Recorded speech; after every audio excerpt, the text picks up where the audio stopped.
The Senate will come to order. The chaplain will lead the Senate in prayer.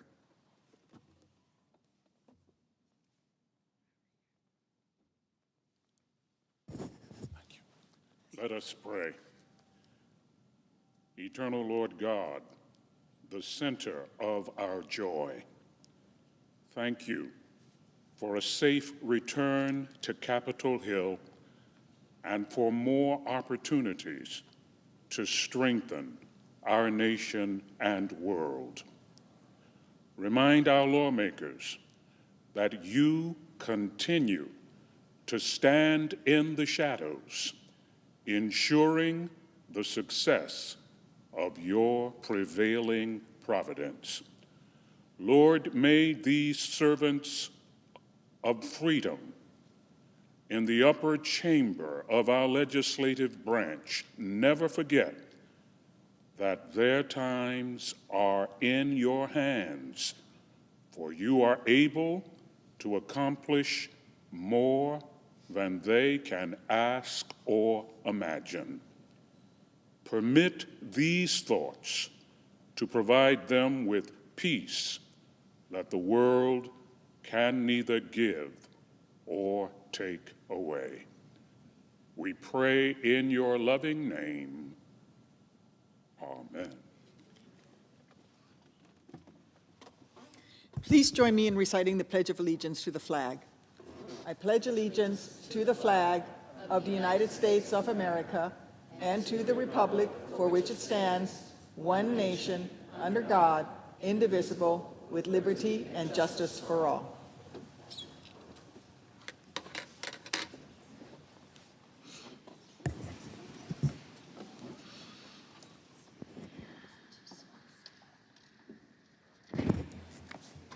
The clerk will read a communication to the Senate. Washington, D.C., September 9, 2024. To the Senate, under the provisions of Rule 1, Paragraph 3 of the Standing Rules of the Senate, I hereby appoint the Honorable Tammy Duckworth, a senator from the state of Illinois, to perform the duties of the chair. Signed, Patty Murray, President pro tempore. Under the previous order, the leadership time is reserved. Morning business is closed. Under the previous order, the Senate will proceed to executive session to resume consideration of the following nomination, which the clerk will report. Nomination, the judiciary, Adam B. Abelson of Maryland to be United States District Judge for the District of Maryland.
Madam President. The Republican leader. I need to begin today by addressing the shooting that took place along I-75 in southeastern Kentucky this past weekend. My office is in close contact with local law enforcement as they search for the perpetrator continues. Elaine and I are grateful for our swift efforts to protect the surrounding communities, and we're holding those who were injured in this senseless violence in our prayers. Now, on an entirely different matter, I'd like to welcome everyone back from the August state work period. Hearing from the people we represent is what allows us to be effective here. So I know our colleagues will agree that the time we spent back is valuable. Unsurprisingly, the issues I heard about across Kentucky are familiar to millions of American families. In Davis County, I heard about how small family farms are struggling to stay afloat amid rising costs. Of course, historic inflation hasn't just hit our nation's growers and producers. From Pikeville to Hopkinsville, job creators and working families are bearing the brunt of the Biden-Harris administration's reckless spending. I also heard from Kentucky farmers who are waiting for Congress to act on the Farm Bill, legislation for which the Democratic majority has yet to secure a single minute of floor time. In my hometown of Louisville, I spoke with legislators about the regulatory costs that are crippling state leaders and Main Street alike. Today, navigating the maze of red tape from Washington nearly requires a black belt in bureaucratic politics. And finally, I heard from Kentucky's brave service members as we celebrated the first newly renovated barracks facility to open at Fort Campbell. I was proud to work with Army leaders to modernize 11 barracks that have stood untouched for nearly half a century. In just one year, we accomplished what would have taken close to a decade to finish. And projects just like this, modernizing ours to keep us safe. Now, on a related matter, the challenges facing an American-led order and American interests around the world are no less serious nor less connected than they were the last time the Senate convened. Last week, Iran was expected to transfer ballistic missiles to Russia in a major expansion of its support in the South China Sea. And Russia, for its part, continues to court the fealty of senior officials from a NATO ally, Hungary.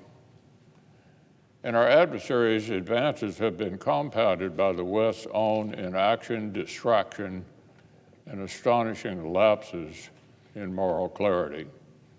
In recent days, the head of UNRWA, whose employees participated, that deserved criticism of his organization's complicity in terrorism, was itself tantamount to a weapon in the war.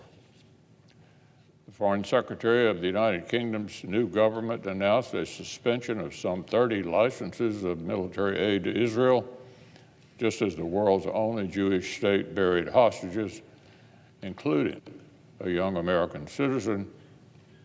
This step calls for similar restrictions on our own assistance, validate the terrorist strategy, and broadcast the weakness of our resolve. And in a bizarre public message, even by its own standards, the Biden-Harris administration urged the Houthis to think about the consequences of their blockade for the environment. Needless to say, with August behind us, Congress' own unfinished business has become even more glaring. The president's meager defense budget request was already an insufficient starting point for top line.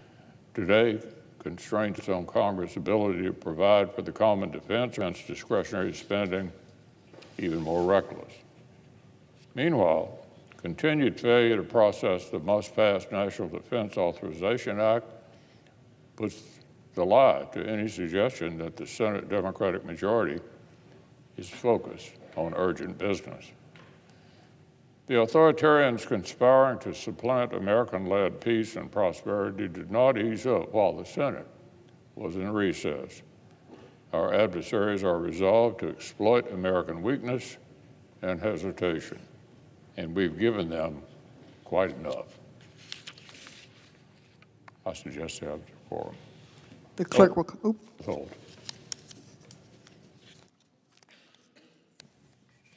Madam President, the senator from Illinois. welcome back. Same to you. Madam President, it was over 20 years ago when I was a member of the House of Representatives that one of my colleagues, Mike Sinor, then a congressman from Oklahoma, asked me if I'd like to join him on a trip. And I said, "Where do you want to go, Mike? Those aren't all that popular back home in my district, so you better pick a place that we can explain." He said, "I'm going to take you to a place that no one will ever complain about. I'd like you to go with me to Bangladesh." I said, "Where is that?" He said, "I'll show you." And off we went to Bangladesh, halfway around the world. It was a great trip. It's a poor country. It's been through a lot of political turmoil. It's had more than its share of natural disasters, and they're remarkable people. During the course of that trip, I was introduced to an economics professor at the university. He was an interesting character. He'd come up with a theory that he thought would help the poorest people on earth. It was known as microcredit. And he created something called the Grameen Bank, the People's Bank. And basically what he set out to do was to prove that you could loan a small amount of money to the poorest people on earth and dramatically change their lives. They'd pay it back, and they'd start to be more constructive and more profitable in what they were doing. It was just a theory at the time, but he was starting to prove it. We kept in touch after leaving that visit, and I watched over the years as he expanded the concept. Pretty soon there were cell phones in these tiny little villages in Bangladesh. One person would own a cell phone and sell minutes on the phone for people to call in to the nearest city to see if this was the right time to bring their produce to market. His name was Muhammad Yunus, and he caught the attention not just of this congressman, now senator, but he caught the attention of the world. When it was all said and done, he received the Nobel Peace Prize for his work in economics. I thought that he was extraordinary and should be recognized here as well. So I led the effort with the late Senator Mike Enzi and Congressman Rush Holt to award the Congressional Gold Medal to this remarkable economics professor, Dr. Muhammad Yunus. He was sometimes known as a banker to the poor after he received the Nobel Prize. He pioneered microlending as a groundbreaking method of helping some of the world's poorest people. He recognized that just with a little bit of money in hand, many people could lift themselves out of poverty. But traditional banks wouldn't lend small sums to the poor, particularly the women who were poor. Banks saw such loans as too risky, unprofitable, and unworthy. But Dr. Yunus never gave up. He saw things differently and with incredible results. Through his Grameen Bank, he proved that microlending could be done collateral-free and that investing in poor women actually paid off. In fact, most of Grameen Bank's loans have gone to poor women who rise from terrible poverty to become small business people. I've seen the results of that innovative approach all over the world now, including a visit to a ramshackle hut in Uganda, where I met 3 mothers who were working in the local market. I asked them through an interpreter how microcredit had changed their lives. One woman said, "My knees have gone soft."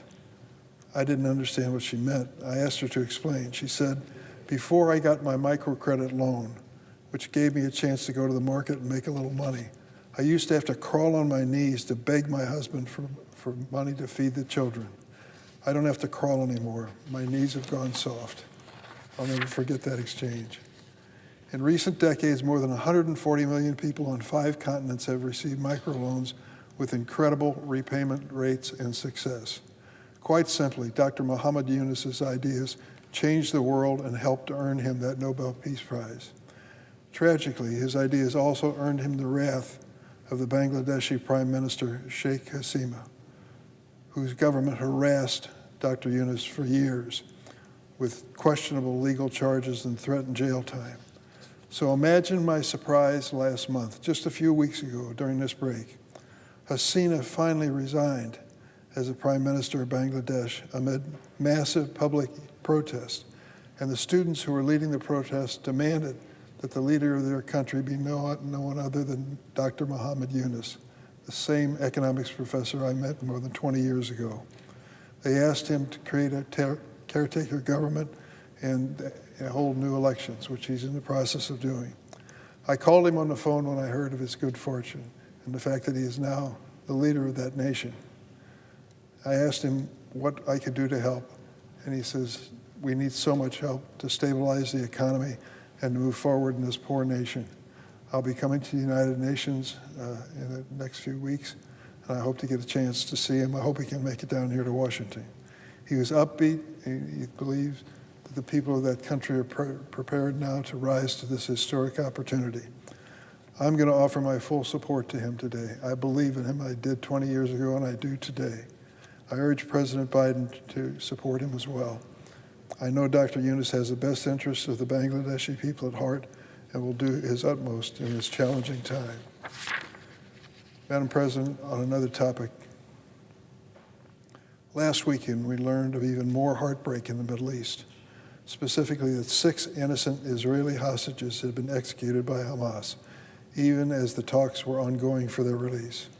One of them was a young man in the prime of his life. You met his parents. He had ties to our state of Illinois, Hirsch Goldberg Pollen. He was one of the young people at the music festival on October 7th in Israel during the heinous Hamas attack that sparked so much death and destruction. He lost part of his arm trying to protect the others who were taken hostage from grenades, only to find himself being taken as a hostage. His parents, Rachel and John, spent the next 329 days of his captivity crisscrossing the globe on a desperate effort to save their son in this ghastly war. Can there be a crueler fate for a parent than suffering the daily plea and waiting for a horribly injured child's release? Hirsch is no longer with us, but the heroic lengths his mom and dad made to save him touched many of us deeply, including me. The fate of these 6 hostages and the ongoing suffering and violence in the region are reminders of something that I said early in the conflict. Israel would be wise to learn from the United States' mistakes after 9/11 in responding amid unimaginable rage and pain. I believe this lesson has been lost on the current Israeli Prime Minister, who with each passing day seems to step deeper into the pernicious and ruthless trap set by Hamas. He seems to have no long-term plan for stability. He's failed to secure the release of the hostages. He's created a terrible, terrible humanitarian crisis in Gaza and appears more concerned with his far-right coalition's survival than the viable path forward. Let me be clear. There are those in the region who want to destroy Israel, and that nation has the right to exist and the right to defend itself. But I worry that its current prime minister is pursuing a highly counterproductive strategy. He is alienating allies in the region and abroad who want to help with the path forward. He's creating even more suffering and animosity toward the Palestinian people and pursuing political survival above all else. Or as Middle East expert Tom Friedman recently wrote, Netanyahu has one interest, his own immediate political survival, even if it undermines Israel's long-term survival. Our former Mossad chief, Mari Dagan, who before his death some years ago concluded that Israel, over the decades, quote, achieved a long string of impressive tactical successes, but disastrous strategic failure. It is long overdue that both sides reach an agreement on a ceasefire that leads to the release of the remaining hostages, greater humanitarian access, and a long-term 2-state vision that allows for both Israelis and Palestinians to live safely and in dignity. Madam President, I yield the floor. suggest the absence of a quorum. The clerk will call the roll. Ms. Baldwin.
Madam President, Majority Leader, I ask unanimous consent the quorum be dispensed with. without objection. Now, Madam President, welcome back. The Senate gavels back into session after a busy and productive August work period. I wish to extend a welcome back to all my colleagues. I hope everyone's time back home was well spent. Last week, I traveled across upstate New York and New York City, listening to New Yorkers from all walks of life and holding events about lowering prescription drug costs, implementing the infrastructure law, and all the ways Democrats are delivering for the American people. Now that we're back, our first order of business will be to swear in the newest member of this body, George Helmy, selected to represent the people of New Jersey until they choose a new senator this November. New Jersey couldn't have a better caretaker for the next few months. Senator-designate Helmy's career has been wholly dedicated to service. He was a longtime Senate staffer for both the late Senator Frank Lautenberg and Senator Cory Booker, and served as Chief of Staff to the Governor of New Jersey. George Helmy knows New Jersey like the back of his hand. And when he's sworn in later today, he'll be escorted by none other than his former boss, Senator Cory Booker. It's a proud moment for them, as well as for all of George's family. Finally, Senator-designate Helmy's brief tenure will be historic. He will be the first ever member of the Coptic Orthodox Church to serve in the Senate. The Coptic Church is one of the oldest institutions in all of Christianity, dating back to the 1st century when the Apostle Mark evangelized in Egypt. Today, there are at least 500,000 Coptic Americans living in the U.S., with large communities in New Jersey and in my home state of New York. Today, one of them will join this great body. I thank George for answering the call of service. We wish him nothing but success and are ready to assist him however necessary in the weeks and months to come. Now on the CR. The Senate is back in session for what will be 3 very busy, fast-paced, and consequential few weeks. This afternoon, we'll hold our first vote on cloture on the nomination of Adam Abelson to be a district judge for the District of Maryland. For the information of senators, I've also filed cloture on the nomination of Jeanette Vargas to be a district judge for the Southern District of New York.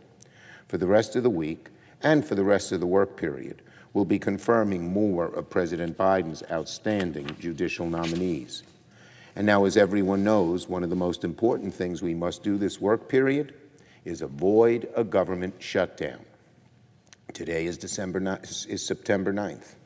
Funding for the federal government will expire in 21 days unless Republicans work with Democrats on a temporary extension. As has been done time and time again, keeping the government open will require bipartisanship. Keeping the government open will mean no poison pills or reckless partisan posturing. And keeping the government open will mean tuning out the bully tactics of the hard right.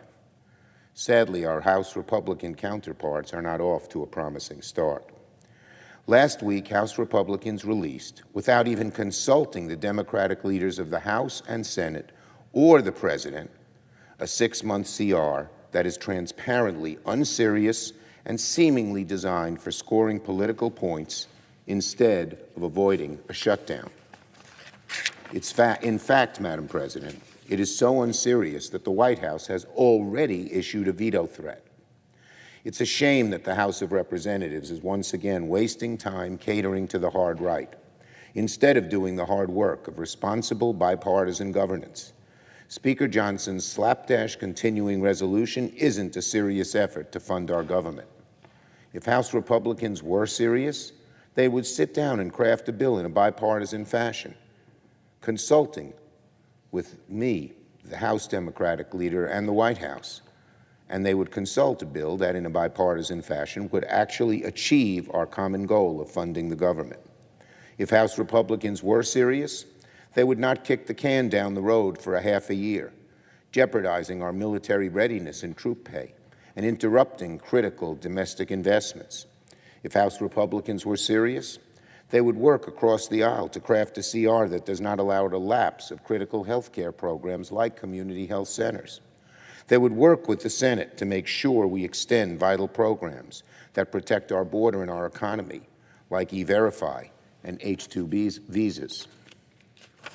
And if House Republicans were serious, they would work with Democrats to avoid the Farm Bill expiration in December and prevent the horrible dairy cliff that would so hurt our farmers. If the funding provided by the Farm Bill expires before we act, thousands of dairy farmers could be very seriously harmed and put in real jeopardy. And it would send costs straight up the roof for consumers on a whole lot of agricultural-based goods. So the House Republican CR is simply unserious. It's pure partisan posturing. Democrats will do everything we can to avoid a Republican-manufactured shutdown.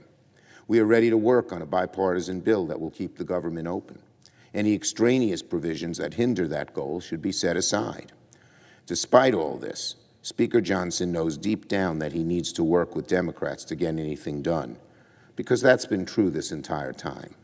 And it's a good sign, Madam President, that the Johnson CR finally accepts the bipartisan top-line spending agreement I reached with him months ago as part of the deal to prevent a default. It's clear that any final agreement will maintain that funding level.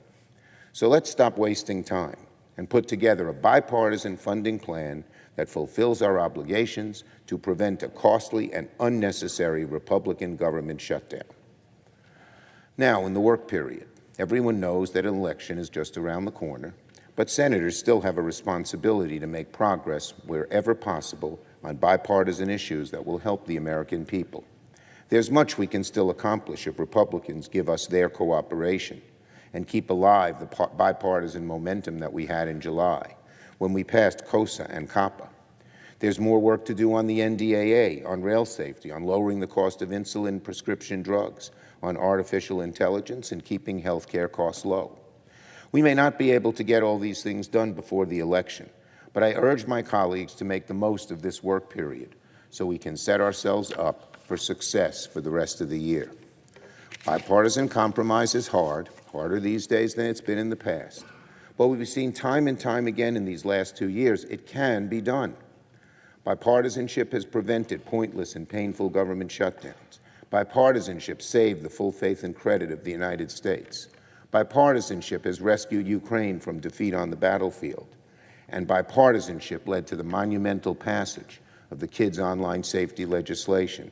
And I strongly urge the House to take up COSA and COPPA as soon as possible. Bipartisanship has kept our airports running safely and delivered disaster relief and humanitarian aid for innocent civilians in Gaza and around the world and more. I know many senators on both sides still want bipartisanship to continue as much as possible for as long as possible. We'll have our fierce disagreements in the weeks to come, but that doesn't change or diminish the responsibility we all have to ensure that the American people are taken care of. So let's continue. Now on high-speed rail. Finally, Madam President, I just came down from a great event in Horseheads, New York, in the southern tier of the Appalachians on the New York-Pennsylvania border, where very soon the next chapter of American high-speed rail is going to be written. It's a historic day for upstate New York, for the southern tier, and for the entire country. High-speed rail jobs are coming to Horseheads, where Siemens Mobility has heeded my call to build a first-of-its-kind manufacturing facility in Chemung County. This facility will create up to 300 new, good-paying jobs, and more specifically, union jobs. Not long ago, high-speed rail seemed like a dream in this country, but because of the infrastructure law I led in the Senate, it's becoming a reality. On the West Coast, work is underway to bring high-speed rail to serve commuters between Las Vegas and Southern California, thanks to the incredible work of my friend Jackie Rosen. To make this project a reality, we need a new fleet of state-of-the-art passenger trains that can travel up to 220 miles per hour. Siemens Mobility had a number of options for where they could manufacture these trains, but I pushed and prodded and urged Siemens Mobility to choose upstate New York to take advantage of our great workers and facilities and strong transit supply chains. After a lot of pressure, Siemens Mobility heeded my call. To the people of the southern tier, good-paying rail jobs are on the way, And I thank President Biden not only for helping us pass the bipartisan infrastructure bill, but also for overseeing his cabinet, including the great work of the Transportation Department and Secretary Buttigieg, to make sure all of our great plans that were passed in that legislation are now being implemented. And this is one great example. Today's announcement is the Democratic agenda in action. This project's going to receive billions from the bipartisan infrastructure law in the Senate. It's going to take 1 million cars off the road in the long run, and it's going to promote good-paying union jobs. The bottom line is this. It is my dream to make New York's Southern Tier the #1 transit ecosystem in America. Today's announcement helps make that dream come true. I yield the floor and note the absence of a quorum. The clerk will call the roll. Ms. Baldwin.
The senator from Iowa. We are in a Ask quorum. that the calling of the quorum be suspended. Without objection.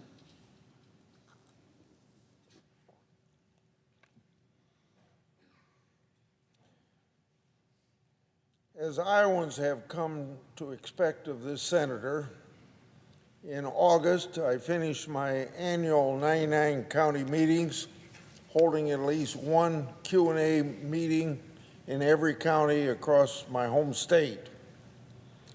I've kept up this tradition for 44 years in a row. The hallmark of my meetings is hour-long question and answer sessions. No question is off limits. This year, a third of my meetings were open town meetings, and the rest were hosted by high schools, small businesses, service clubs, farmers, and hospitals throughout the state. Ever since I started my meetings in 1981, the variety of meetings has been the same. I want to hear from a cross-section of the population, and the best way to do that is to go to them where they work, study, and raise their families. No matter the setting, the format is the same. Iowans set the agenda. During the course of my travels, I've learned about businesses that I never knew existed. I've come to the conclusion that that is the case because Iowans don't brag enough about what goes on in our state, particularly in some of the businesses that I've learned about. I've observed the hard work and ingenuity of Iowa workers, on the factory floors where they put together, for instance, trailer beds.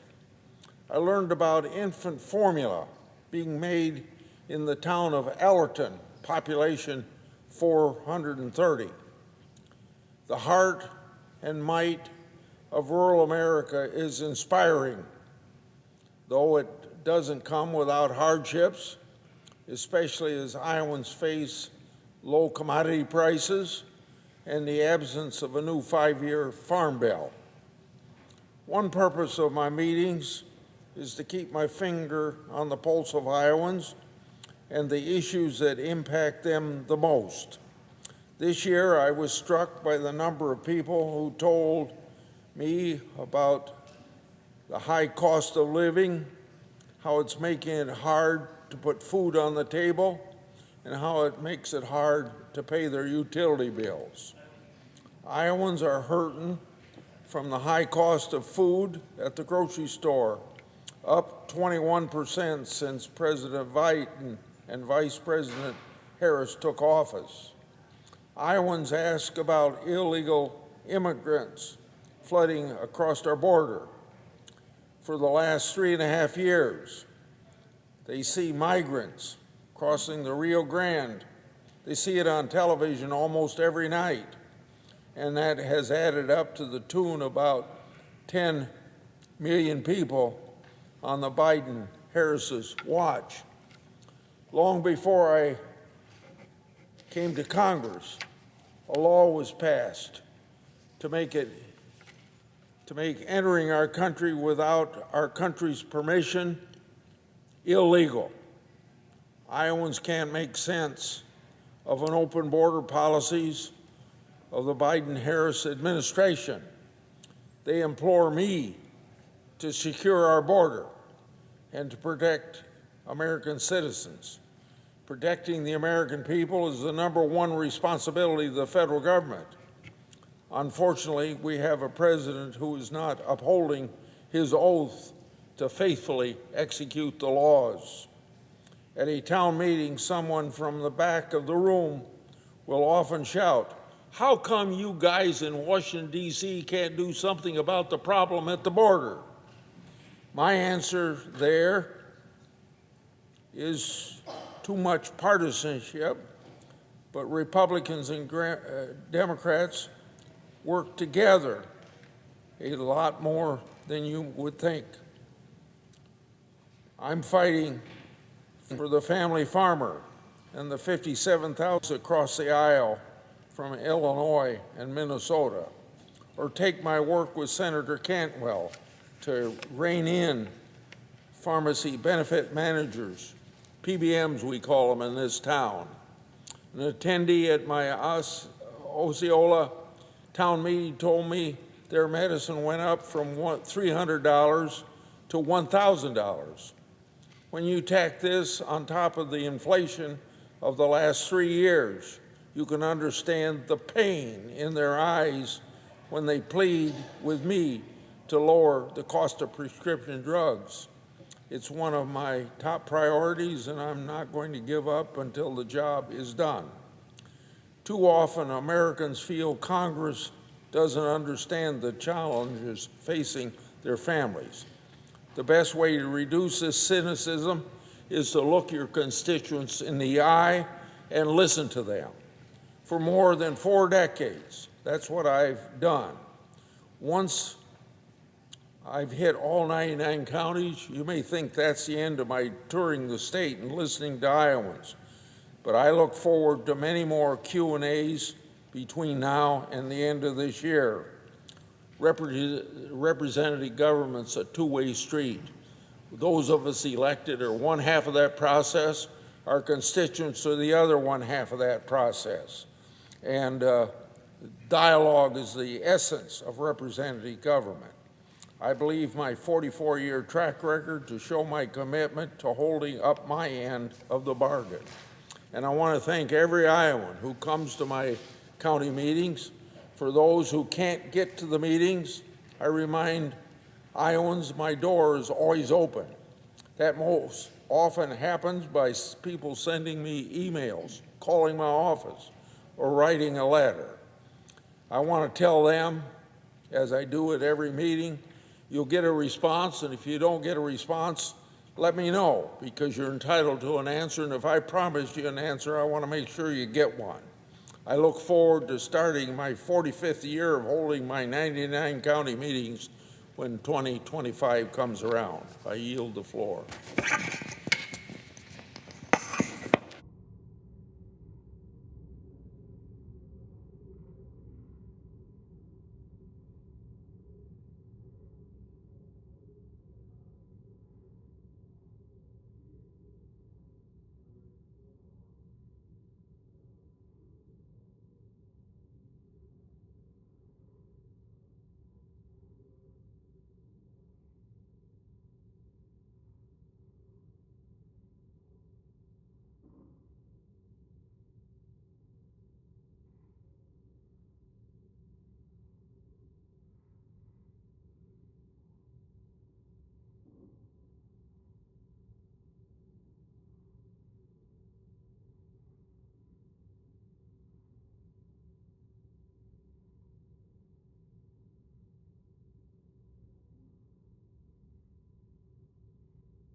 Madam President, Senator from Texas.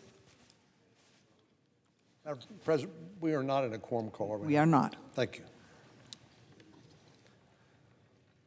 Well, Madam President, this week the Senate returns from the August state work period. That's what we call the period of time when we're not here in Washington, D.C. Doing our job. But the truth is we really haven't been in session very much here in D.C. for a long time, and September is no exception. And when we are in session here, typically these days it seems like we're in session for 2.5 days, while the rest of America works at least 40 hours a week, and many of my constituents in Texas work much longer hours than that. Senator Schumer, who sets the schedule here in the United States Senate, has had us working, well, generously, about half time. I won't mince words. This Democratic Senate is on a collision course with itself. And the Republicans have been ringing the alarm bell for months. After Leader Schumer's summer of show votes and months spent on President Biden's controversial and often unqualified nominees, the Senate will be in session just 11 more days. 11 more days in September. And we face an impossible to-do list, but it's by design. It's no surprise to anyone. Some of what's on this list is some of the most basic tasks of governing. That's what we're supposed to be doing here.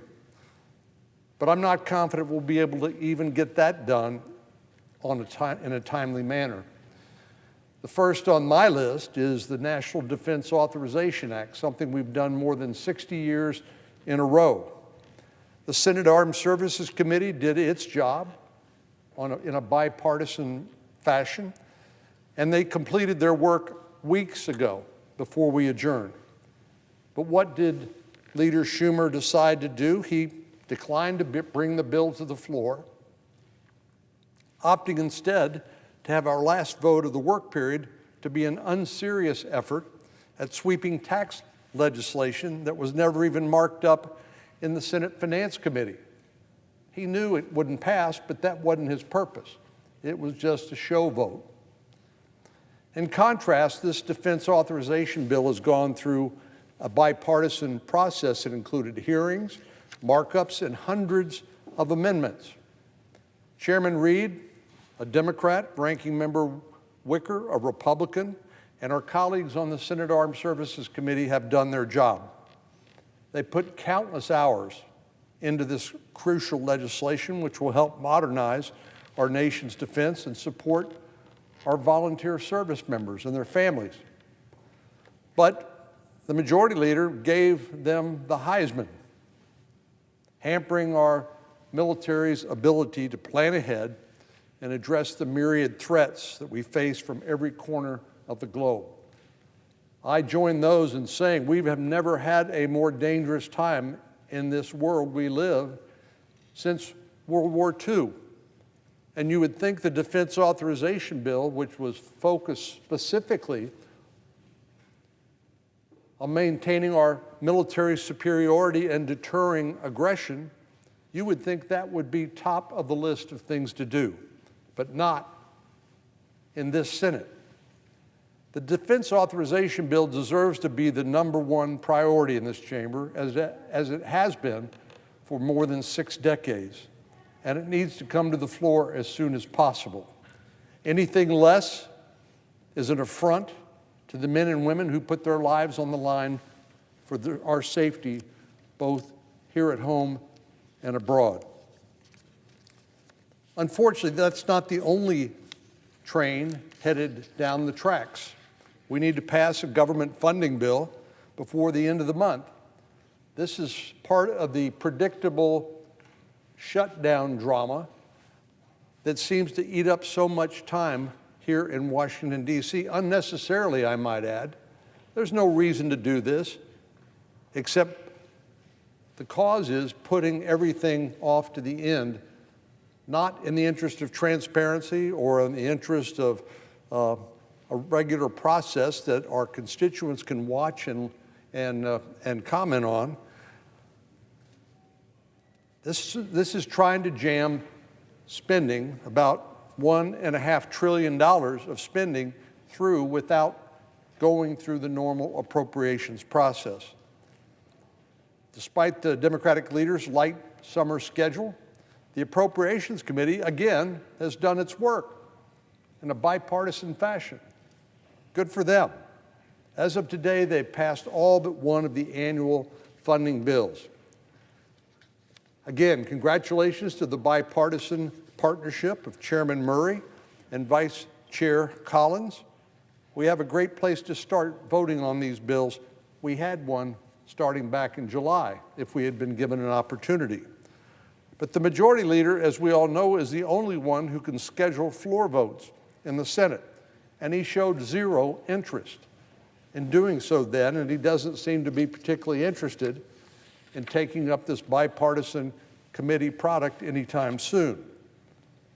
So we'll see more of what we saw earlier this year when the majority leader, the senator from New York, Senator Schumer, led the Senate in a past fiscal year 24 funding bill halfway through the fiscal year.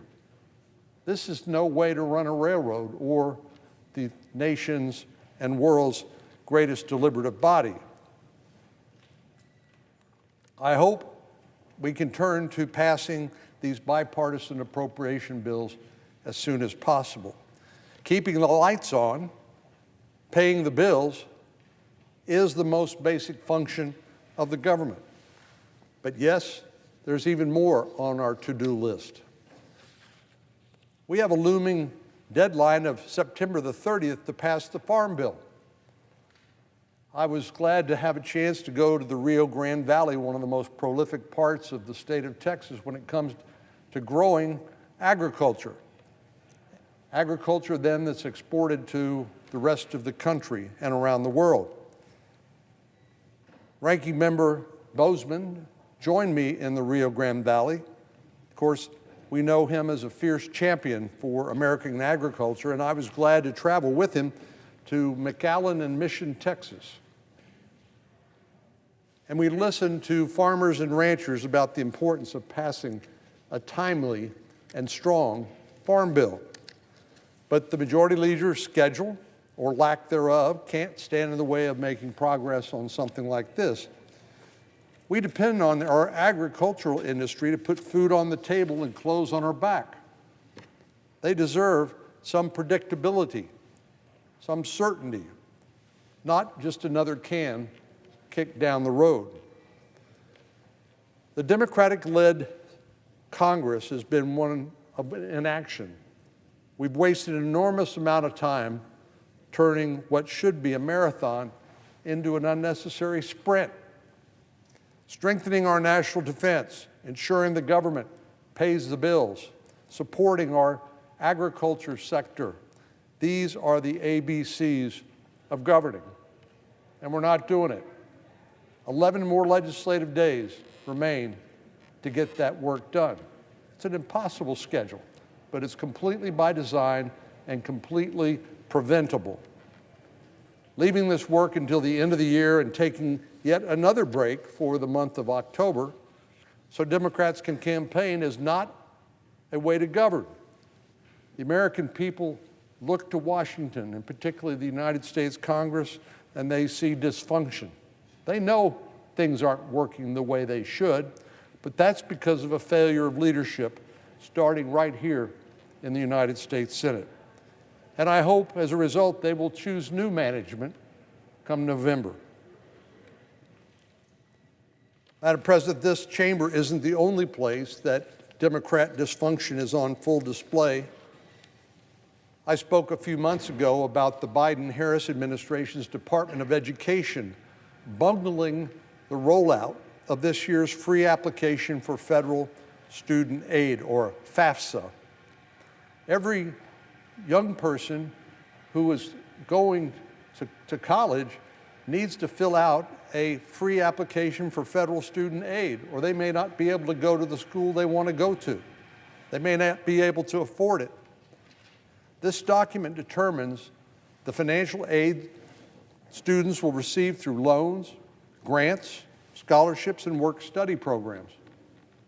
It can determine not only the college that you choose or can afford, but whether a college education itself is even financially feasible. This year, that critical information was delayed unnecessarily, putting young Texans' dreams on hold. The Biden-Harris Department of Education was nearly 3 months behind on releasing what they claim was their new and improved FAFSA. But some students couldn't complete the FAFSA at all due to technical glitches. Again, more dysfunction, more bungling. The result, FAFSA completion rates in Texas were down by nearly 9%, or almost 30,000 students compared to last year, worse than during the pandemic. Now, these aren't just numbers on a page. These are young Texans who now find themselves unsure how or if they will be able to go to college, or at least the one they want to go to. Last month, the Texas Tribune told the story of a young Texas A&M sophomore who didn't find out about her financial aid package by being was actually cut by $10,000 until July, after she'd already enrolled in classes and signed up for on-campus housing. Now she said she'll have to limit herself to eating just one meal a day at the dining hall, allowing herself 2 on the days when she gets particularly hungry. This is the real life cost of the Biden-Harris administration's ineptitude, and it's a huge disservice to these young people who are just starting out on their college education and pursuing a career and their dreams. Texas students and our workforce will feel the impact of this disastrous FAFSA process and the downstream effects for years to come. Now, the Biden administration hopes that there's so much going on that nobody will notice, but I guarantee these young people who are being denied their dreams and access to the grants and the financial aid they need in order to pick their college, they are noticing, as well as their families. But the administration hopes that people won't hear or read complaints from students and their families. Well, my hope is that these students and their families continue to tell their stories and that the media keeps covering them. This is a scandal, nothing more and nothing less. And parents of college-age students should think twice before giving this administration another chance to make a mess of their children's future yet again. Madam President, I yield the floor, and I would note the absence of a quorum. Clerk will call the roll. Ms. Baldwin.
Senate will be in order.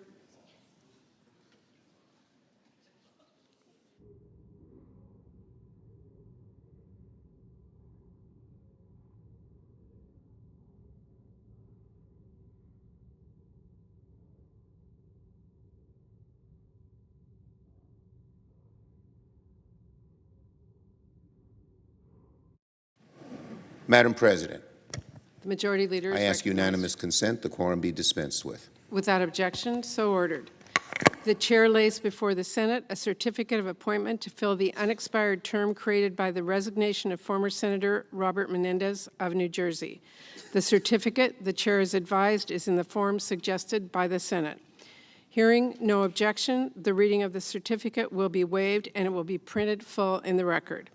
If the Senator designate will now present himself at the desk, the Chair will administer the oath of office.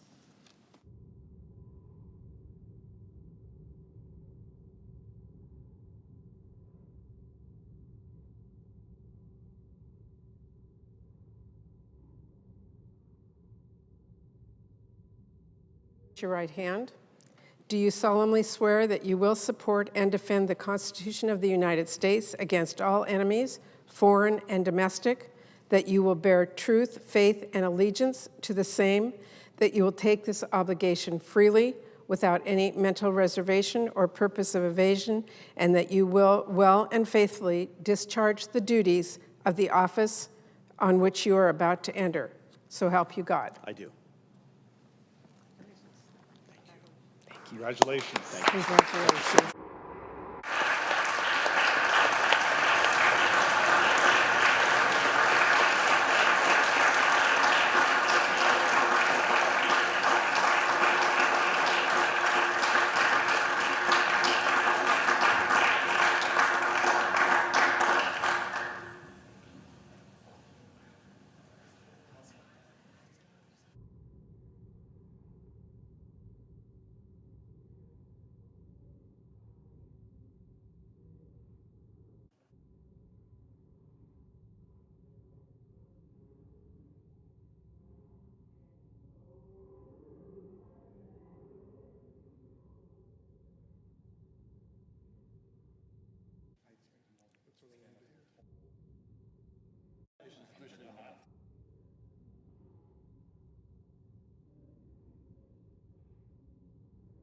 Madam President, Majority Leader is recognized. I move to proceed to legislative session.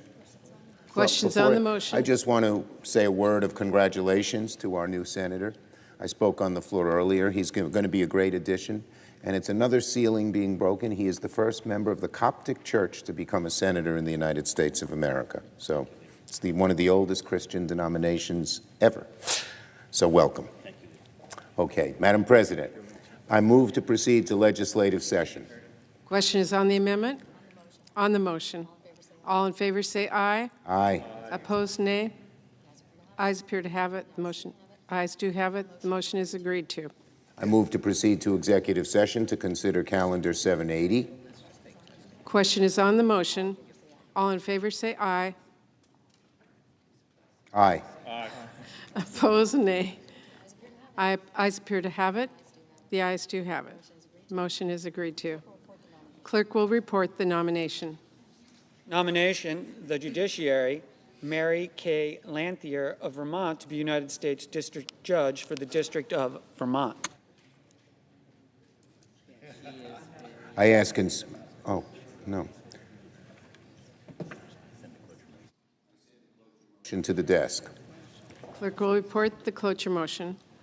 Cloture motion, we, the undersigned senators, in accordance with the provisions of Rule 22 of the Standing Rules of the Senate, do hereby move to bring to a close the debate on the nomination of Executive Calendar Number 780, Mary K. Lanthier of Vermont to be United States District Judge for the District of Vermont, signed by 17 senators as follows. I ask consent the reading of the names be waived. Without objection, so I ordered. move to proceed to legislative session. Questions on the motion? All in favor say aye. Have it. Motion is agreed to. I move to proceed to executive session to consider Calendar 781. Questions on the on the motion? All those in favor say aye. Aye. Those opposed, no. Ayes appear to have it. The ayes do have it. Motion is agreed to. Clerk will report the nomination.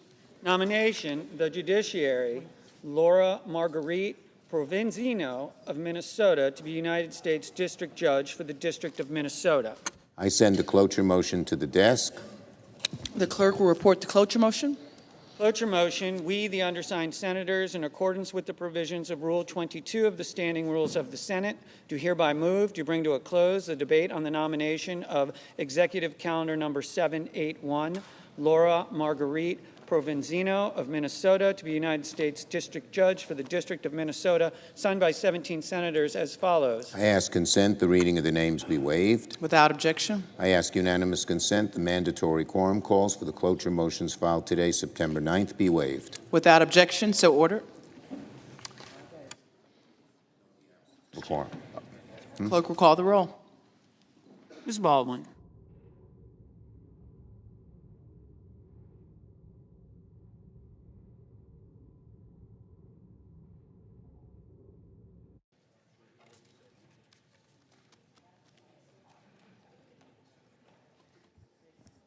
Madam President, Senator from Kansas. I ask unanimous consent the quorum call now be lifted. Without objection. Thank you, Madam President. Senate will be in order. Thank you, Madam President. I, like many of my colleagues, spent a lot of time in our home states during the month of August and early September, and I'm ready to come back and go to work. And I'm pleased to report that I had a number of conversations about things that we are doing and not doing with the citizens of the state of Kansas. I traveled from east to west and north to south, from Elwood in the northeast corner to Sedan in southeast Kansas to St. Francis and Sharon Springs in the far western part of our state, and the southwest corner to Liberal, Kansas. And I rise today to speak on behalf of many Kansans on a couple of topics.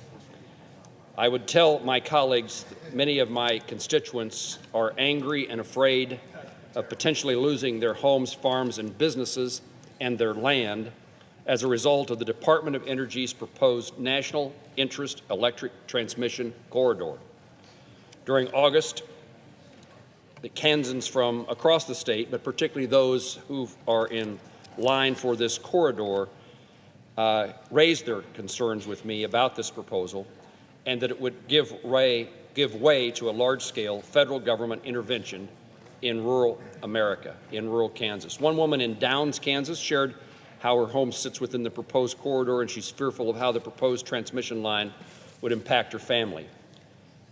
By designating this corridor, the Department of Energy opens up the door for potential officials from the Federal Energy Regulatory Commission to steamroll state regulators by overriding their decisions on whether or not to site electric transmission lines.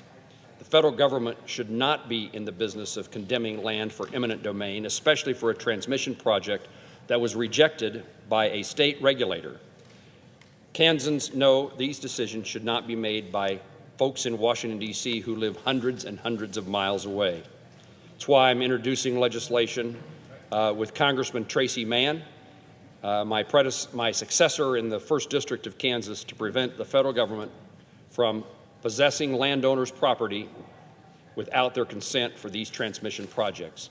In addition to this legislation, I've also been engaged with the Department of Energy, who have assured me they will continue to accept comments and take them into consideration through the next phase of this proposal. After an unacceptably short comment period, it is critical the Department of Energy fully understand the objections my constituents have with this proposal. Protecting the Kansas way of life involves standing up for our smallest towns and for family farms that have been, many of which have been passed down generation to generation. As these proposals move forward, I'll continue to work to defend Kansas agriculture, small businesses, and the rights of property owners across our state from federal overreach. We must make certain that the federal taxpayer dollars are not used for eminent domain, and that decisions about electric transmission siting be left in Kansas, not in Washington, D.C. Madam President, I also had the opportunity to see developments in our state regarding sustainable aviation fuel, SAF. SAF has a threefold benefit. It provides a cleaner energy supply for the aviation industry. It diversifies and bolsters our American energy industry, and it provides farmers with new markets to sell their crops or the byproducts of their crops. Sustainable aviation fuel is a biofuel made from products like corn, sorghum, and soybeans that can be used in aircraft and produces fewer greenhouse gases emissions than traditional fuels. It's a key component of decarbonizing aviation. Most airplanes flown by major airlines today are able to use SAF without any modifications to their aircraft, making SAF a great alternative to traditional jet fuel. Southwest Airlines is making a significant investment in developing the technologies and infrastructure to produce SAF by building a plant in Kansas that will take corn stover, the stalks, leaves, and cobs left over after harvest, and turning it into ethanol that will be used to fuel airplanes. Widespread production of SAF will also add a new energy source to our nation's repertoire of energy production. When it comes to energy production, I believe in an all-of-the-above strategy. We need to be investing in all energy production, including wind, solar, fossil fuels, ethanol, and now SAF.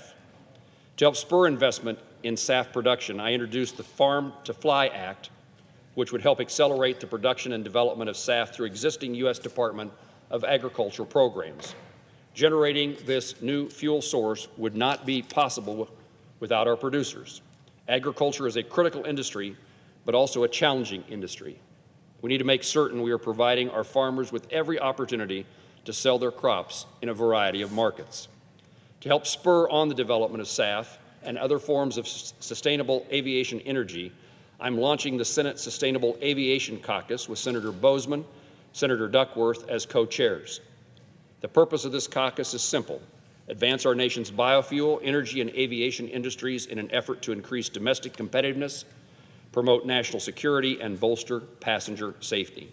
This caucus will work together to find ways to maximize the aviation industry's financial sustainability and increase its resiliency. Madam President, I come from a state that is known for both its aviation and its agriculture, and I love seeing the two come together in this circumstance. I encourage my colleagues to join our efforts in seeking innovative solutions to create sustainable aviation industry and increase our nation's competitiveness in the domestic production of sustainable aviation fuel. Madam President, I yield the floor.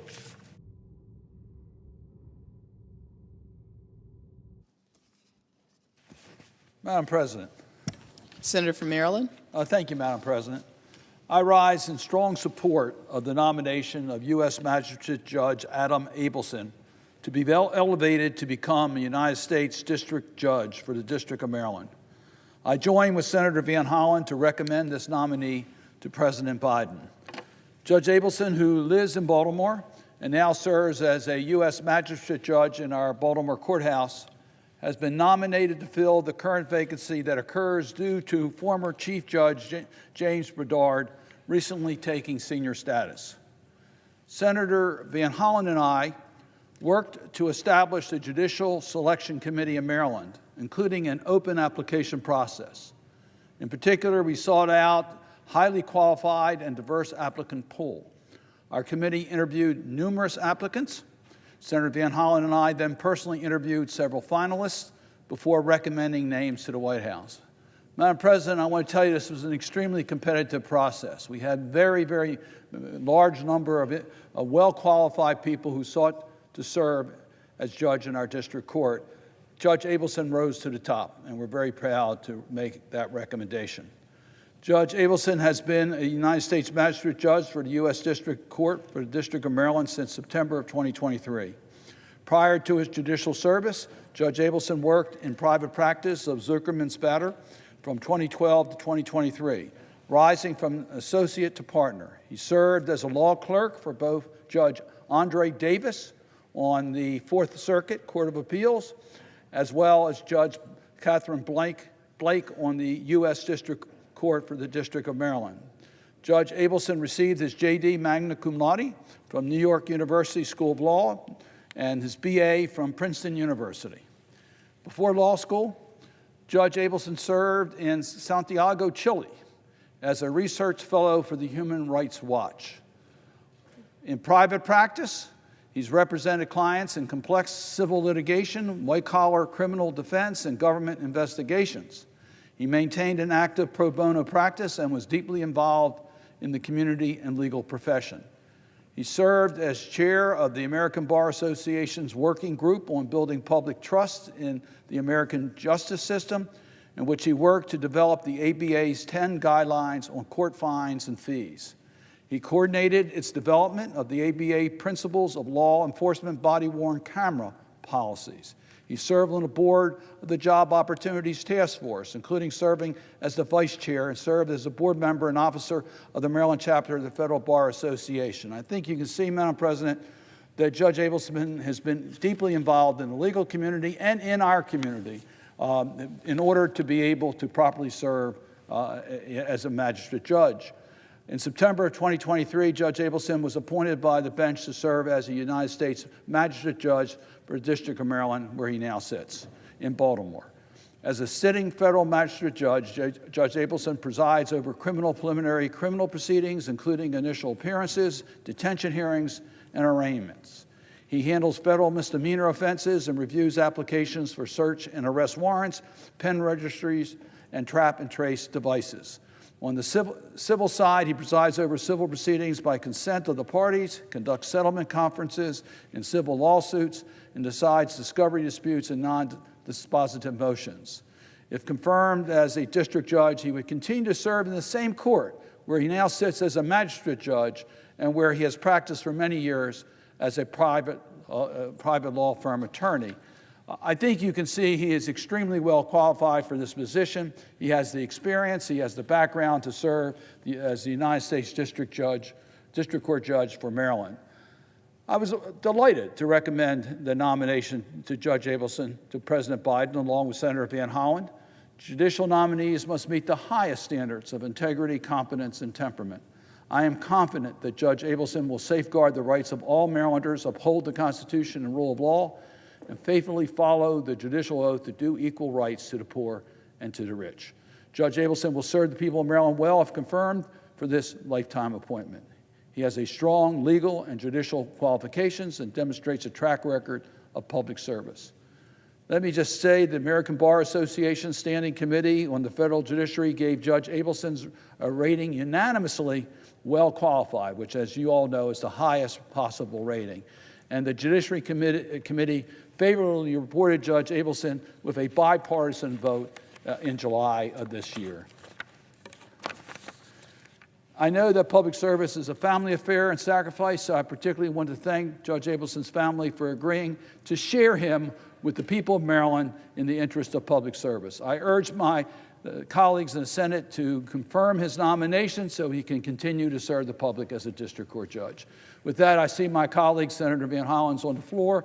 Let me just comment, it's been a real pleasure for me to work with Senator Van Hollen as we have gone through the process of filling our judicial nominations in Maryland, and he's been an extremely valuable member in recruiting and making sure we only recommend the very best for the Senate for confirmation. I yield the floor.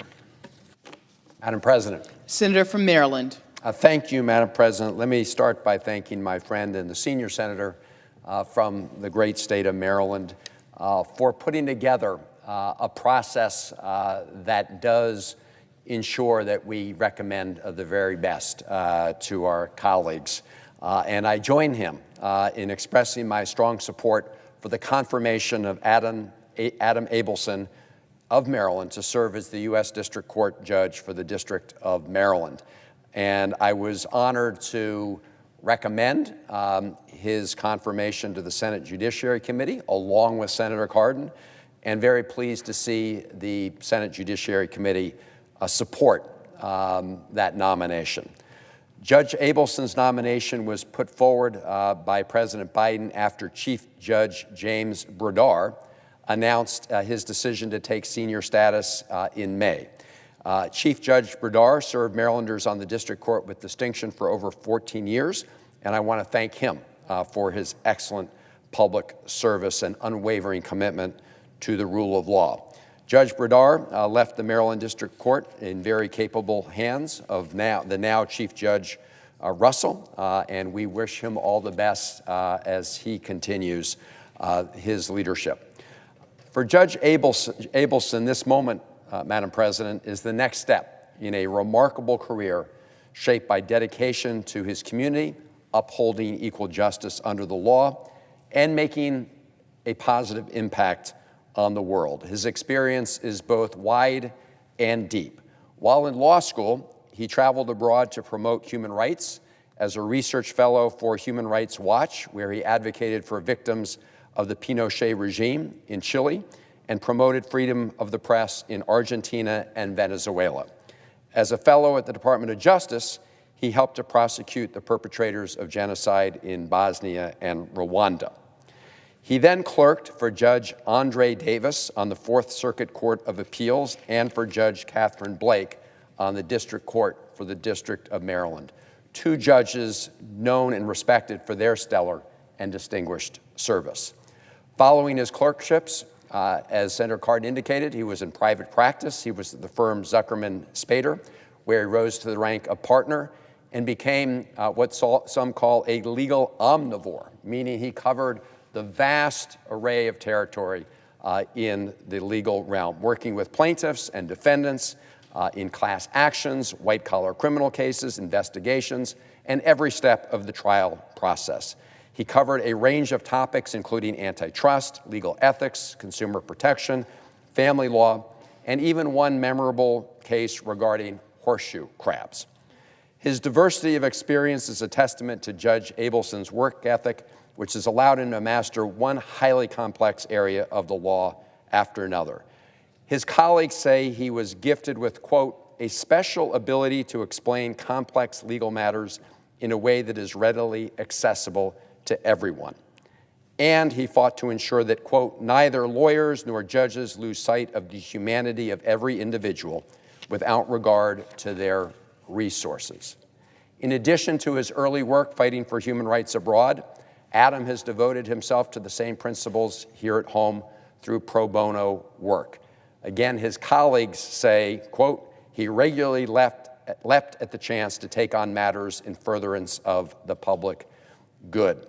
I do want to mention one important case, his work in Witt versus United Behavioral Health, which was a class action lawsuit in which he took on a massive health insurance company on behalf of 100,000 patients with mental health and substance use disorders. These patients were being denied coverage and being forced to shoulder huge out-of-pocket costs for essential care. Adam Abelson helped win them relief, and former Congressman Patrick Kennedy called it, quote, the Brown versus Board of Education for the mental health movement case. It's no surprise that, as Senator Cardin said, the American Bar Association unanimously ruled that Judge Abelson is well qualified for the position to which he was nominated. He's also been a devoted and outstanding member of the legal community, taking on responsibilities with the Maryland chapter of the Federal Bar Association, and also having chaired the American Bar Association's working group on building public trust in the American justice system. He's also been an indispensable citizen in the great city of Baltimore. He served on the board of the Job Opportunities Task Force, which works to eliminate educational and employment barriers for low-wage workers with job training, with advocacy, and research. He's an active member of a synagogue, Beth El congregation. I want to end just by mentioning some of his family members to whom he would readily say he owes his good fortune in being nominated for this position. His grandmother, Lois, was a public school guidance counselor who counseled at-risk youth, taught adult education classes, and other community and civic activities, all into her 90s. In his application, Judge Abelson remembers that his grandmother helped put him on the path to public service. When she delivered meals for senior citizens in public housing, she took Adam and her other grandchildren along.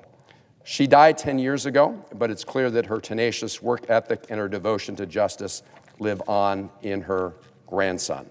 Like Senator Cardin, I also want to acknowledge his immediate family members, his wife, Laura Ginsburg Abelson, who is a former federal public defender, an adjunct professor at the University of Maryland Law School, and a fellow at the University of Pennsylvania Carey Law School. It was Laura who grew up in Baltimore, and we have her to thank many years ago for poaching Adam from Ohio. They decided to raise their family in Baltimore City. Their sons, Asher and Max, are both currently attending Baltimore City public schools, and both mom and dad are very active in their children's education. Madam President, we know our democracy depends on a strong, independent judiciary, and our judiciary depends on people like Judge Abelson, leaders with nimble minds and deep-rooted convictions. He has served with distinction as a magistrate judge, and he will make Maryland and America proud as a district judge. I strongly urge my colleagues to vote to confirm him, and I yield the floor.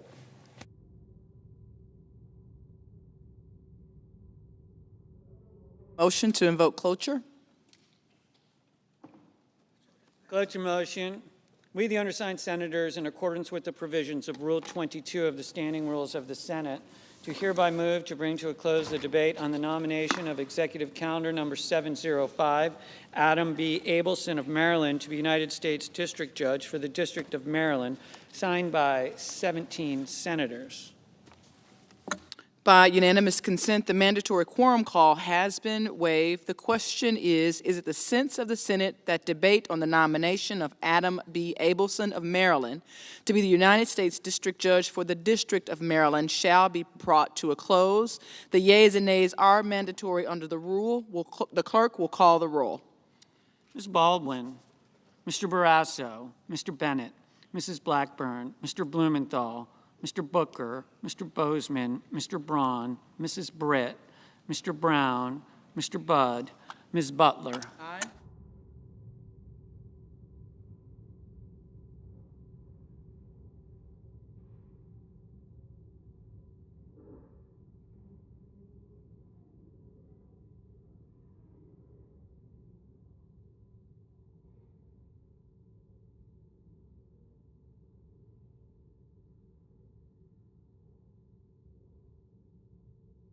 Ms. Cantwell, Mrs. Capito, Mr. Cardin, Mr. Carper, Mr. Casey, Mr. Cassidy, Ms. Collins, Mr. Coons, Mr. Cornyn, Ms. Cortez Masto, Mr. Cotton, Mr. Kramer, Mr. Crapo, Mr. Cruz, Mr. Daines, Ms. Duckworth, Mr. Durbin,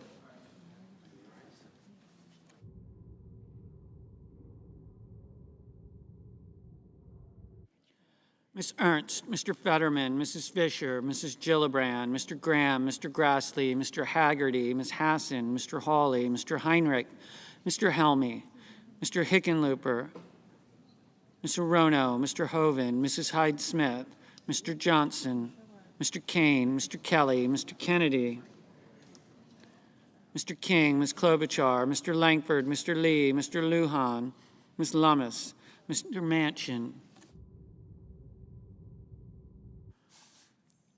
Mr. Markey, Mr. Marshall, Mr. McConnell, Mr. Merkley, Mr. Moran, Mr. Mullen, Ms. Markowski, Mr. Murphy, Mrs. Murray, Mr. Ossoff, Mr. Padilla, Mr. Paul, Mr. Peters, Mr. Reed, Mr. Ricketts, Mr. Risch, Mr. Romney, Ms. Rosen, Mr. Rounds, Mr. Rubio, Mr. Sanders, Mr. Schatz, Mr. Schmidt, Mr. Schumer, Mr. Scott of Florida, Mr. Scott of South Carolina, Mrs. Shaheen, Ms. Sinema, Ms. Smith, Ms. Stabenow, Mr. Sullivan, Mr. Tester, Mr. Thune, Mr. Tillis, Mr. Tuberville, Mr. Van Hollen, Mr. Vance, Mr. Warner, Mr. Warnock, Ms. Warren, Mr. Welch, Mr. Whitehouse, Mr. Wicker, Mr. Wyden, Mr. Young.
Senators voting in the affirmative: Bennett, Blumenthal, Brown, Butler, Cantwell, Cardin, Carper, Casey, Coons, Duckworth, Fetterman, Hassan, Heinrich, Helmy, Hirono, King, Lujan, Manchin, Peters, Reed, Rosen, Shaheen, Smith, Tester, Van Hollen, Wyden. Senators voting in the negative: Blackburn, Cotton, Hyde-Smith, Johnson, Kennedy, Marshall, Moran, Ricketts, Tuberville.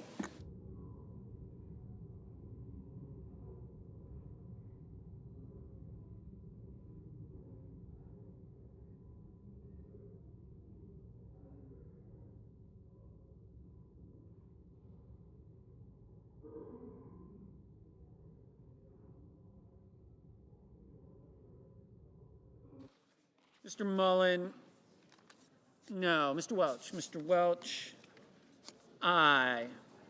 Mr. Schmidt, no. Mr. Barrasso, no. Mr. Daines, no. Mr. Hickenlooper, aye. Mr. Scott of Florida, no.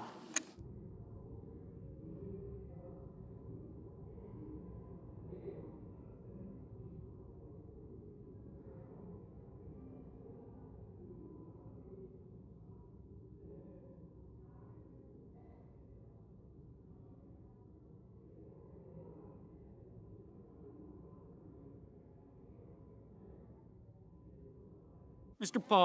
Paul, no.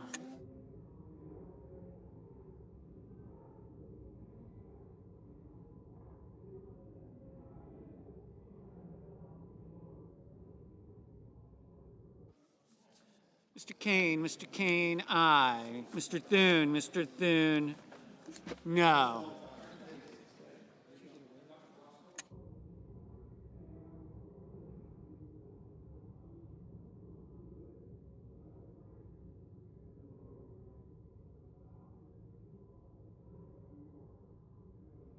Mr. Cornyn, no. Mr. Wicker, no. Mr. Grassley, no.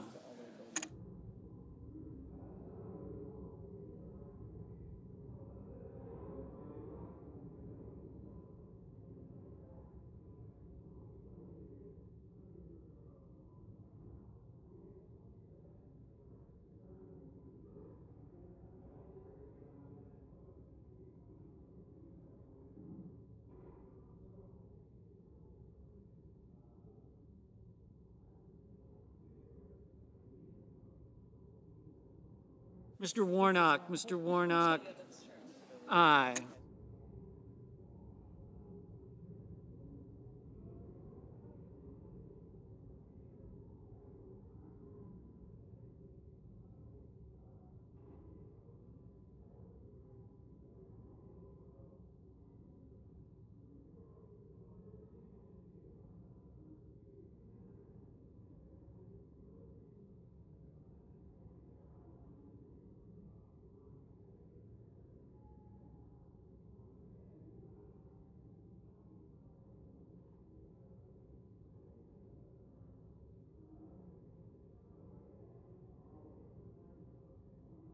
Mrs. Capito, no. Miss Ernst, no. Mr. Crapo, no.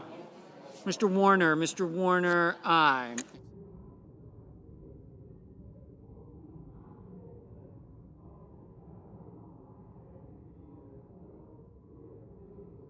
Ms. Cortez Masto, aye.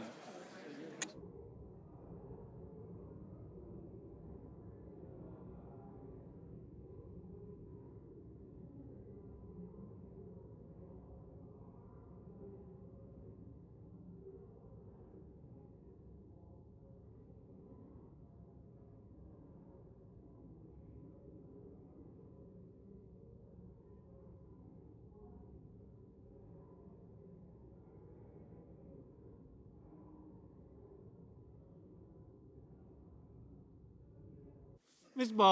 Baldwin, aye. Mrs. Murray, aye. Mr. Sanders, aye.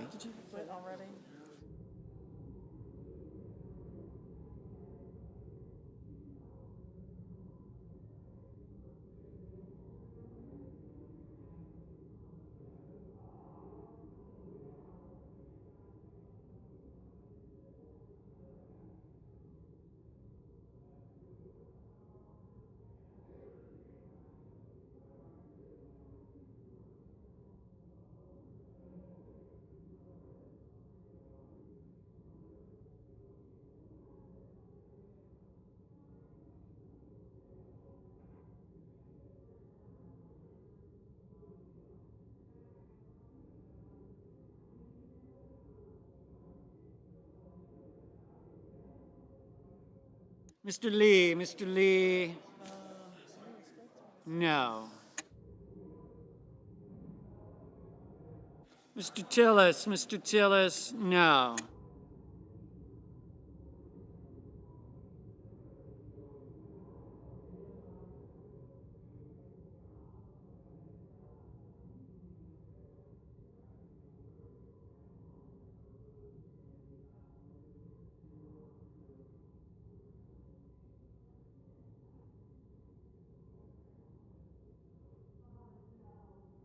Ms. Lummis, no.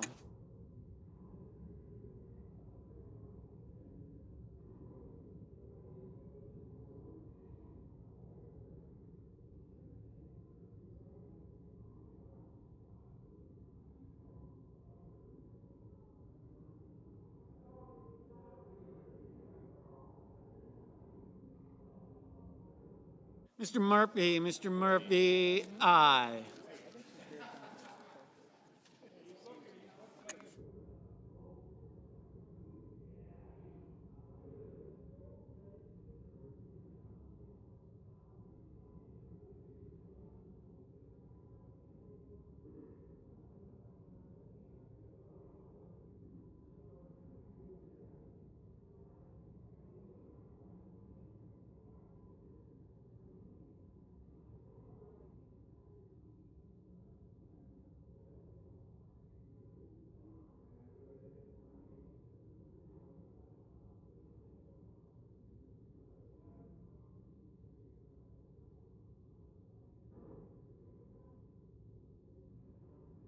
Mr. Schumer, aye.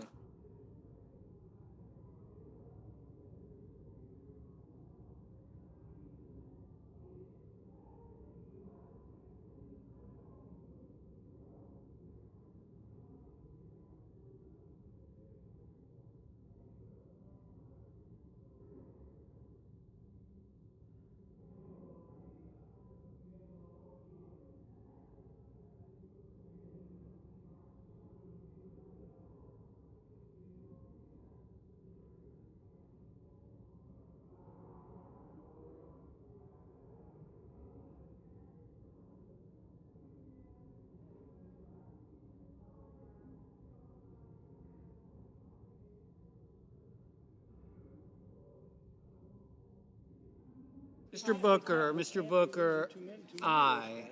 Mr. Romney, no.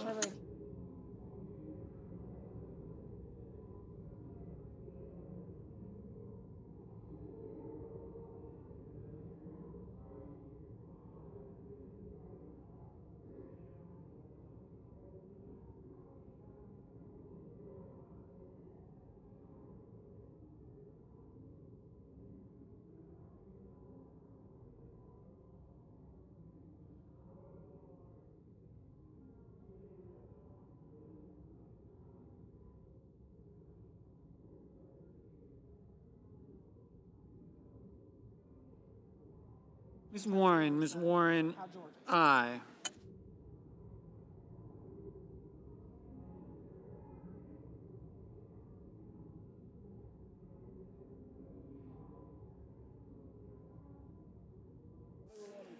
Mr. Cruz, no.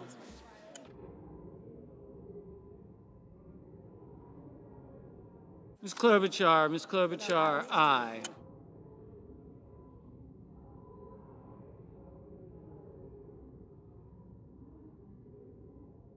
Ms. Collins, aye. Ms. Stabenow, aye.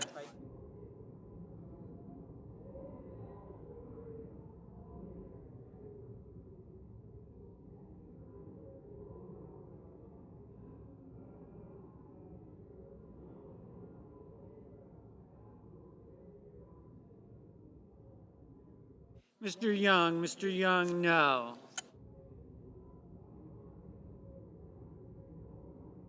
Mr. Durbin, aye.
Mrs. Fisher, no. Mr. Langford, no.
Mr. Ossoff, aye.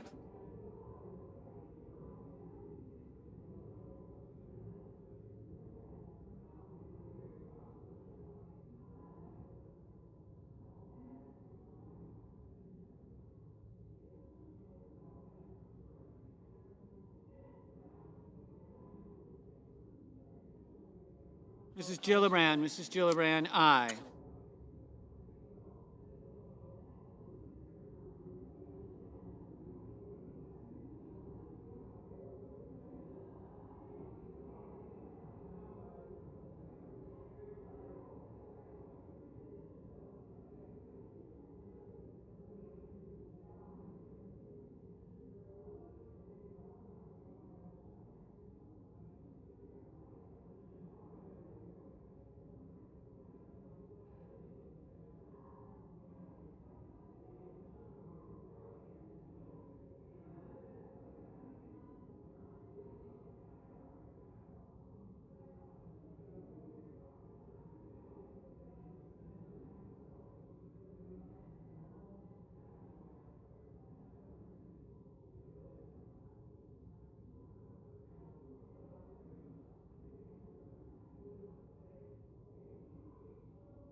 Mr. Schatz, aye.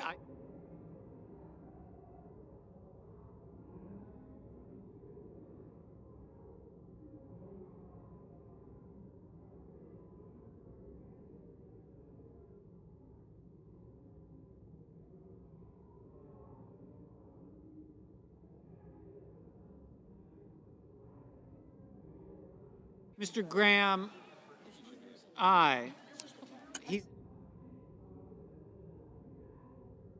Mrs. Britt, no.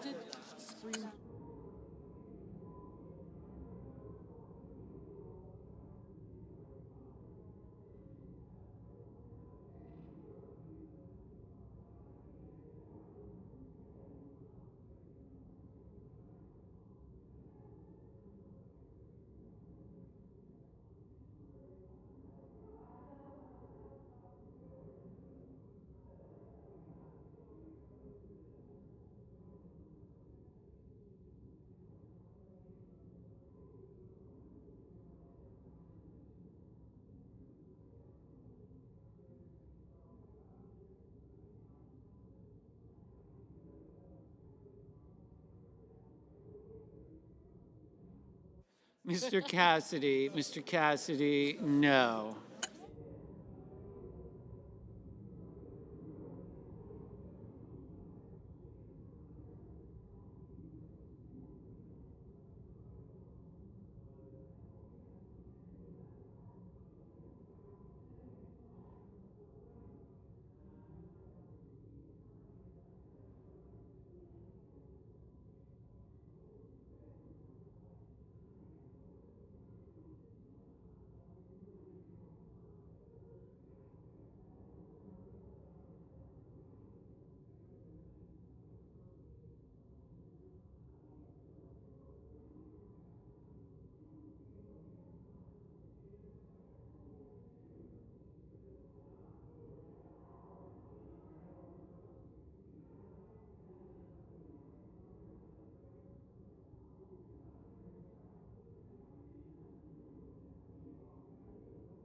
Mr. Haggerty, no.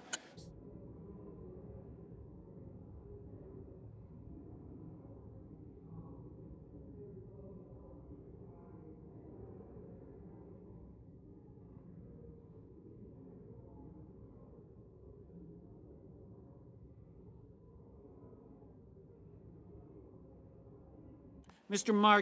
Markey, aye.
Mr. Kelly, aye.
Mr. Bozeman, no.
Mr. McConnell, no.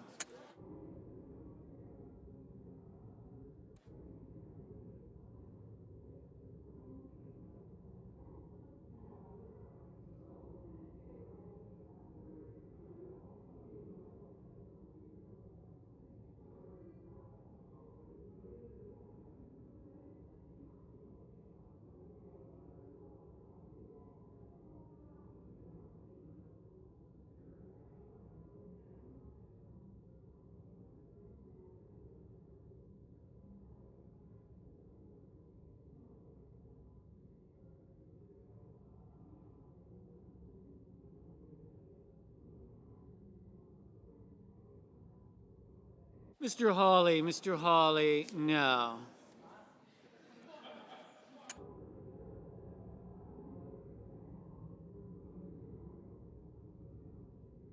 Mr. Merkley, aye.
Mr.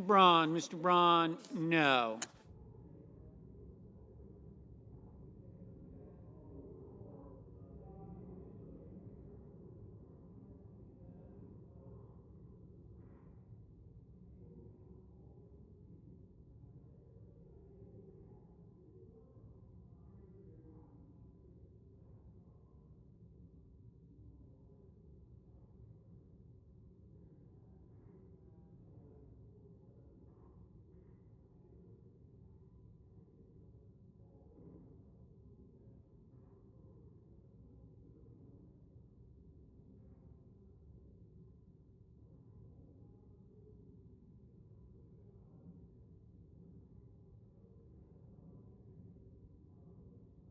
Mr. Budd, no.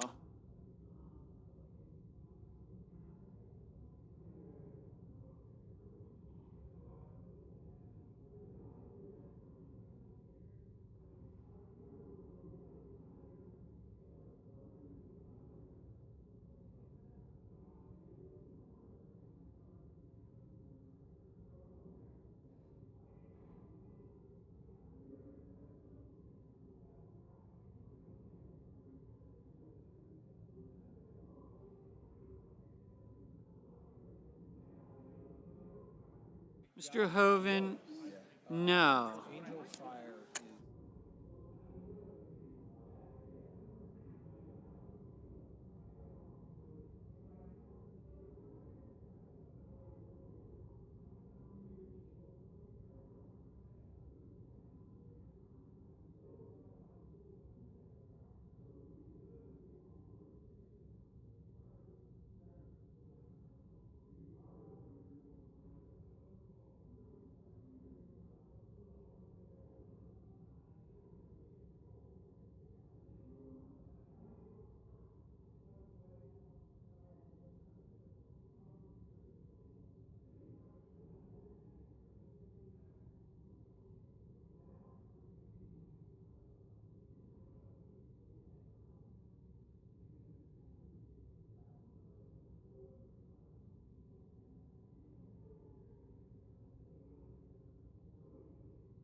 Mr. Kramer, no.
On this vote, the yeas are 50, the nays are 40, and the motion is agreed to.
Mr. President, Majority Leader.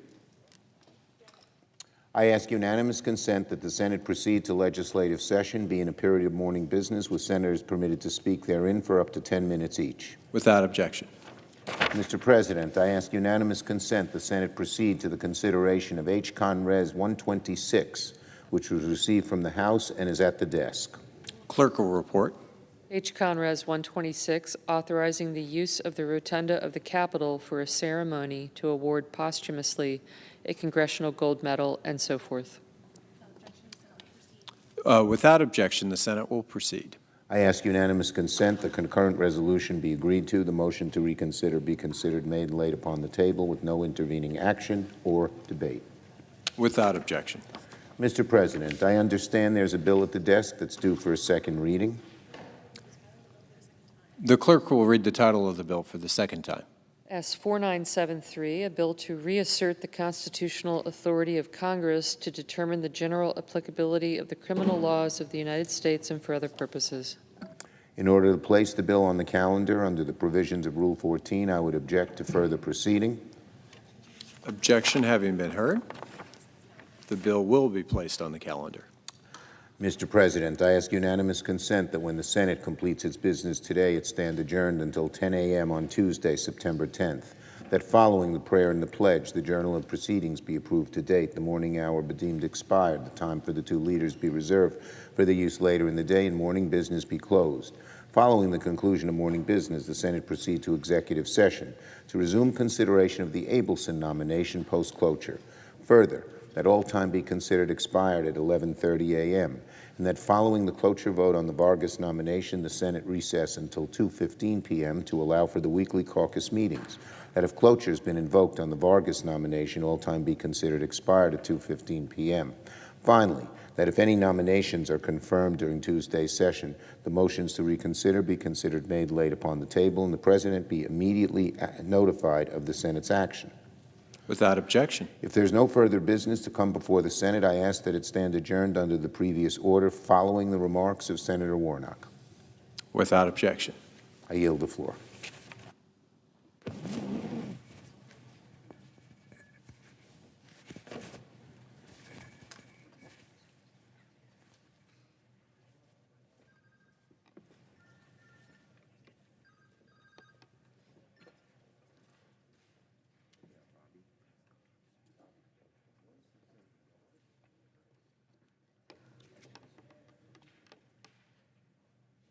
Mr. President.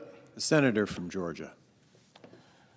Mr. President, I rise today carrying the grief of all Georgians after a school shooting in the small town of Winder, Georgia, claimed the lives of 2 children and 2 educators just 5 days ago. Now, I've been in the United States Senate a little over 3 years, and I've stood here 3 times to lament yet another tragic mass shooting in my state alone that has taken innocent lives. And that is as unsurprising as it is tragic, since we endure in this country about 2 mass shootings a day. So here we are again. I stand here not just as a senator, but as the father of 2 young children.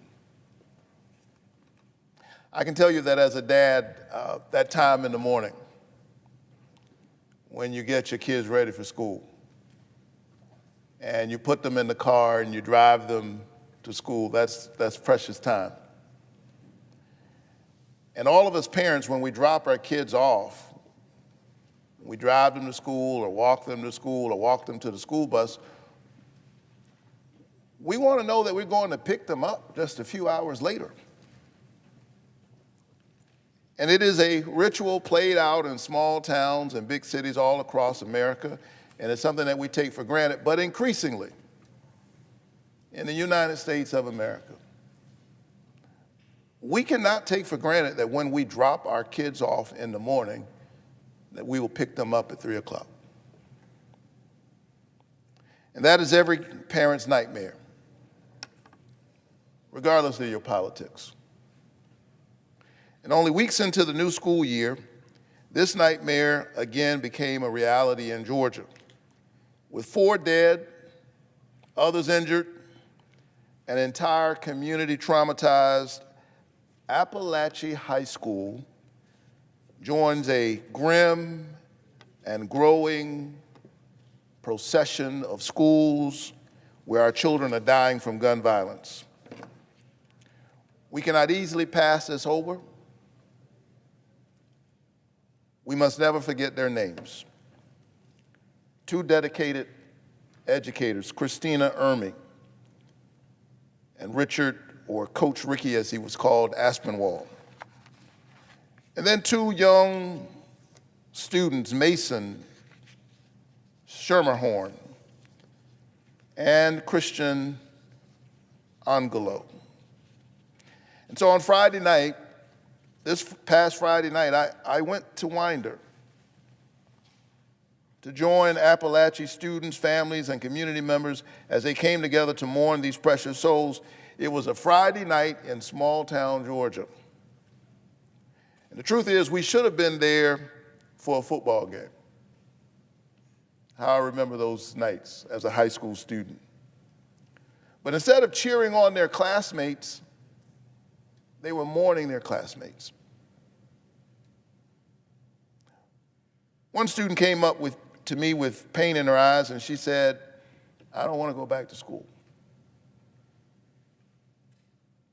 And then there were these girls, these 15-year-old girls who surrounded me because I spent some time there, and they began to talk to me. One of them talked about hearing the noise of someone banging on the door, of huddling and wondering what would come next. Coach Ricky, who was beloved, was also a math teacher, and one of the girls said that this was my math teacher. Imagine that. You go to school one day, and the biggest thing you're concerned about is understanding the math problem, and you come to school the next day, the next week, and your math teacher is dead. Another victim of a mass shooting in your school.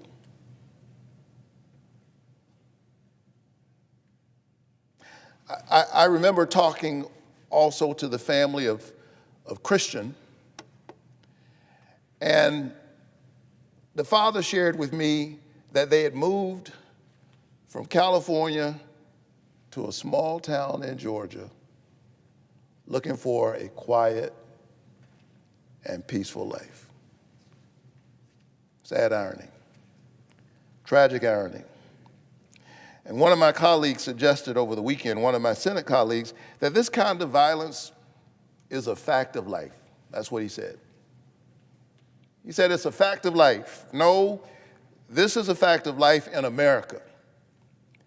In no other country that is not at war is this kind of random violence routine. This is a tragic form of American exceptionalism.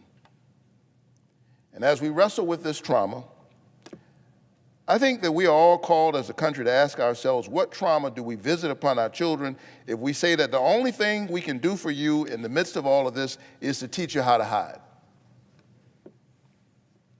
That same colleague, by the way, suggested that what we ought to do is harden the schools because these are soft targets. Well, apply that logic. So we're going to harden every school in America, harden every grocery store in America. What about the shopping malls? What about the spas? What about the medical clinics? What about the houses of worship?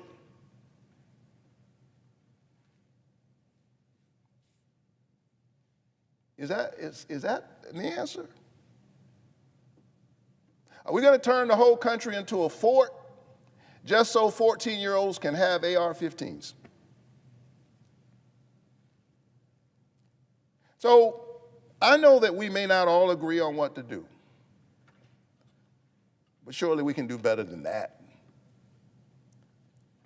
We don't have to live this way. We don't have to accept this as a fact of life. And so in the midst of all of this, we hear often the words, you know, we're sending our thoughts and our prayers. Let me say as a man of faith, that to say that you are praying while refusing to act is to make a mockery of faith. We must pray with our lips, and we must pray by taking action. I do not believe that mass shootings as routine are the cost of freedom. I believe that it is the cost of blind obstinance. It is the cost of greed. And so we must start and see through a serious bipartisan conversation right here in Washington and in state capitals all over this country about how to better protect our children and communities across the country from the scourge of gun violence. And so I was proud that a few years ago, just a couple of years ago, we did make progress right here in this chamber. And we passed common sense gun safety reforms in the wake of yet another tragic school shooting. And while that bill was modest, it was meaningful. We made progress, and right now, that law is saving lives, but as we were reminded just a few days ago, not enough. And so there's still work for us to do. For me, this is not a political issue, it is a moral issue. And the glimmer of hope is that most American families feel the same way. According to a Fox News poll, about 87% of Americans believe that Congress ought to pass universal background checks. That's Democrats and Republicans. 87% agreement. And still we can't have a serious conversation about that here in this chamber. Why? Because politicians have put their own political ambitions, their own fears, in some cases ahead of the people that we were sent here to represent. And it's just another sign of the growing chasm between what the people want and what they can get out of their government. And in that sense, it's a democracy problem. And so we have to save the American people from this carnage, and we have to redeem the democracy. We must do more, and I believe in our ability to do more because I believe in the American people. The American people are calling for change, Democrats and Republicans, folks in rural spaces and in urban spaces. It's the gun lobby that wants to turn this into a culture war because they know that that's in their best interests. This is a public safety issue. And the American people are calling out for action. They're calling for sanity. And I believe it's high time that we do that work. As I close, I just want to thank our law enforcement officers. I want to thank our first responders and our healthcare workers. And may we thank our educators, our teachers, our coaches. And may we remember the people of Winder and Appalachia High School and small towns all across our country. They all stood up the other day, shining bright in a dark moment. I pray for this day when I'll be able to say the same thing about the United States Congress. It's past time. And as dark as this moment is, may we be encouraged by the words of Scripture. The light shines in the darkness, and the darkness overcometh it not. Mr. President, I yield the floor. The Senate stands adjourned until 10 a.m. tomorrow morning.